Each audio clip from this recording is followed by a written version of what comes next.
What's up guys, welcome back to another video, and in this video I will show you how you can remove a card that you previously linked to Google Payments through your browser. So let's get started. Now first you would need to open up your browser right here, so your Google browser in this case, and go over to these three little dots in the upper right corner. From here on this menu you would need to go to the settings right here, one of the lowest options. Now on the settings menu, you would need to go to autofill and passwords, the second option right here. And here, go ahead and click on payment methods.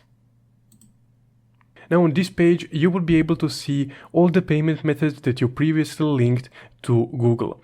So let's say that you wanted to purchase something in the past, then you inputted your card to Google for the first time ever, and then Google offered you to save that card for future purchases. This is that exact menu of all the saved cards and payment services that you previously linked to Google. So if let's say one of these cards is expired, or for whichever reason you want to remove it, this is how you can do it. Now simply once you find the card that you want to remove, you just need to click on this icon right here next to that card.